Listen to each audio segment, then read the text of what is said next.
everyone! Welcome po sa ating prayer covenant. At before po tayo mag-start, samahan niyo po muna ako sa ating opening prayer. Let's pray. Lord, we come before you today with open hearts, eager to learn and grow.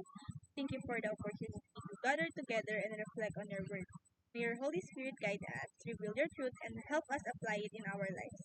Teach us how to love one another as you have called us to, and may our hearts be united as one body in Christ. In His name we pray. Ayan. Before po tayo mag-start, ang babasahin po natin sa araw na to ay matatagpuan sa Romans 4 verses 1 to 5. Samahan niyo po ako magbasa. Basahin ko po siya in NLT version. Ito po ang sinasabi. Abraham was humanly speaking the founder of our Jewish nation. What did he discover about being made right with God? If his good deeds had made him acceptable to God, he would have had something to boast about. But that was not God's way, for the scriptures tells us. Abraham believed God, and God counted him as righteous because of his faith. When people work, their wages are not a gift, but something they have earned. But people are counted as righteous, not because of their work, but because of their faith in God who forgives sins.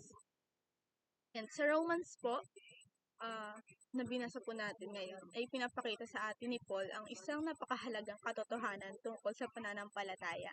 Hindi lahat ng bagay ay kailangan nating paghirapan para mahalin tayo ng Diyos.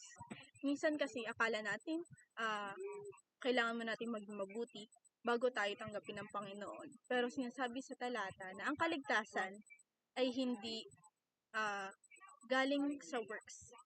Hindi ito sweldo na ibinigay dahil nagtrabaho tayo. Ito ay biyaya na tinatanggap ng may pananampalataya sa Panginoon. Si Abraham po ay hindi pinuri dahil sa ginawa niya. Siya ay pinuri dahil naniwala siya sa pangako ng Panginoon.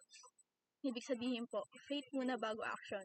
Dito pa lang po, binabago na ng Diyos yung mindset natin. Hindi performance ang basihan, kundi trust. And madalas sa buhay natin, parang scoreboard ang tingin natin sa relationship natin sa Panginoon. Kapag marami tayong nagawang tama, feeling natin pasado na tayo. Pag may nagawa tayong mali, pakiramdam natin bagsak agad. Pero sa Romans 4 na binasa natin, malinaw na hindi ganun ang sistema ng Panginoon. Sa sistema po ng Panginoon ay grace system, hindi merit system. Hindi ka minamahal dahil deserving ka. Minamahal ka niya dahil mahal ka niya. Si Abraham ay may pagkukulang din, pero naniwala siya at dahil doon, ibinigay sa kanya ang righteousness. Hindi dahil perfect siya, kundi faithful ang Diyos. Kaya kung pakiramdam mo na kulang ka, good news to, dahil hindi mo kailangan maging complete para mahalin. Sinasabi sa verse 4 na ang taong nagkatrabaho ay binabayaran dahil obligasyon niyon. Pero sa Diyos, hindi obligasyon ang kaligtasan. Hindi kanya nililigtas dahil napilitan siya, kundi niligtas kanya dahil iyon ang kanyang puso. Ang salvation ay regalo, hindi sahod. Kapag regalo, tinatanggap mo ng may pasasalamat. Hindi mo tinatanong kung deserve mo. Tinatanong mo kung sino ang nagbigay, at ang nagbigay ay ang Diyos ng puno ng awa. Kaya hindi ka pwedeng magyabang kasi wala kang binayaran, wala kang pinagmalaki. Ang tanging ginawa mo ay maniwala.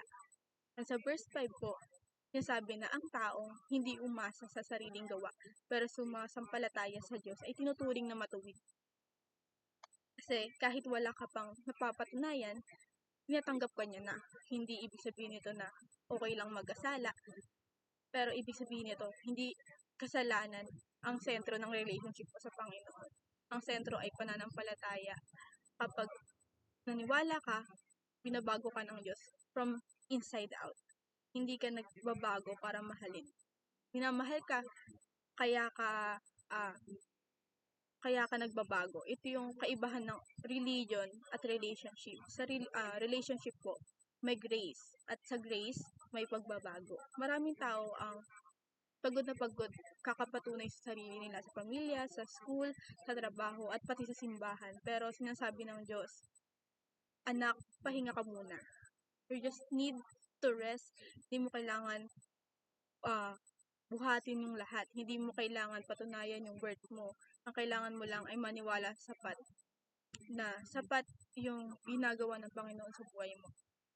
At si Abraham ay naniwala kahit parang imposible yung mga pangako. Pero dahil doon, kinilala siya ng Diyos.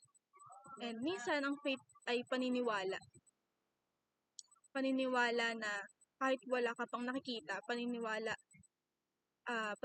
kahit hindi mo pa ramdam, paniniwala kahit natatakot ka. At doon, gumagalaw ang Panginoon. Kung iisipin po natin, mas madali gumawa kaysa magtiwala. Kasi kapag gumagawa ka, kontrolado mo. Pero kapag nagtitiwala ka, sumusuko ka, may surrendering.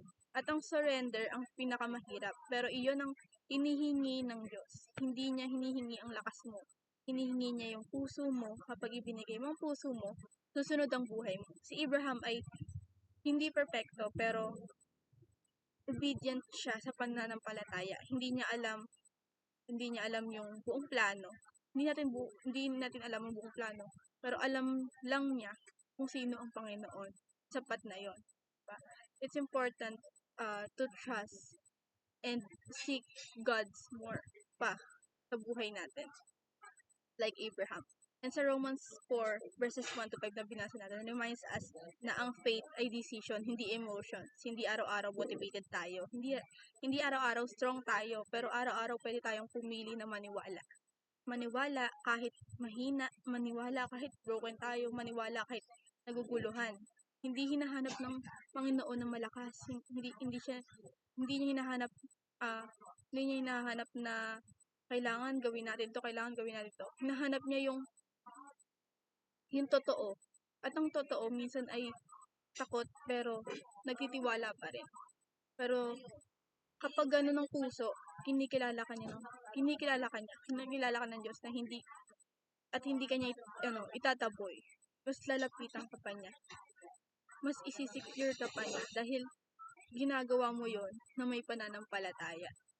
And it reminds us na ang faith ay decision. Like what I said po, na kailangan natin na may paninindigan pag pinili natin yung decision na yun. E sa mundo po ngayon, uso po yung validation. Ilang likes, ilang views, ilang achievements. Pero sa Diyos, isang tanong lang yung gusto niyang itanong sa'yo. Kung nagtitiwala ka ba sa Kanya? Hindi niya tinatanong kung ilan yung achievements mo. Hindi niya tinatanong kung gaano ka kagaling. Tinatanong niya kung handa kang sumampalataya. Kasi kapag sumasampalataya ka, doon nagsisimula yung tunay na buhay. Yung faith, ang pinto sa biyaya. At ang biyaya ang magtuturo sa iyo paano mamuhay. Hindi ka iiwan ng Diyos sa kung nasaan ka. Dahil mas dadalhin ka niya kung saan ka dapat mapunta. Kung may pinagdadaanan tayo ngayon or alalahanin, tumingin lang po tayo kay Abraham. Wala pa siyang hawak na ebidensya before, pero naniwala siya at iyon ang binilang sa kanya bilang katuwiran. Parang hindi perfect ang faith niya, pero sincere at sapat na yun sa Panginoon. Wag po tayong maliitin or wag na po natin maliitin yung pananampalataya na meron tayo kahit maliit pa yan. Kasi kahit maliit pa yan, kapag inilagay mo sa malaking Diyos, nagiging makapangyarihan. Hindi mo kailangan ng malaking faith. Kailangan mo lang ng tamang pagtitiwala, pinagtitiwalaan ng faith mo sa buhay mo. At ang Diyos na pinagkakatiwalaan mo ay tapat. Hindi siya nagsisinungaling. Hindi siya nagbabago. Kaya tayo need talaga na maging buo yung pananampalataya natin katulad ni Abraham. At sa huli po, tinuturo po sa atin na ang kaligtasan ay hindi tungkol sa atin. Tungkol ito sa Diyos na mapagmahal at tapat sa kanyang pangako. Ang role natin ay maniwala at tumanggap. Hindi magyabang, kundi magpasalamat. Hindi magtiwala sa sarili, kundi magtiwala sa Kanya. Kapag ganito yung foundation po ng faith natin, magiging matibay po tayo. Hindi dahil magaling tayo, kundi dahil tapat tayo sa Panginoon. At kapag tapat po, kapag tapat po ang Diyos, hindi Kanya papabayaan kahit anong mangyari. Hawak Kanya. At iyon ang tunay na assurance ng faith po natin. And I hope na even 1 to 5 lang po yung verses sa Pinas natin ngayon, marami tayong na-reflect sa buhay na meron tayo ngayon. Na we need to have faith like Abraham talaga and trust God more sa buhay natin. Yun lang po. And samahan niyo po ako sa ating closing prayer. Let's pray. Panginoon, maraming salamat po sa araw na to.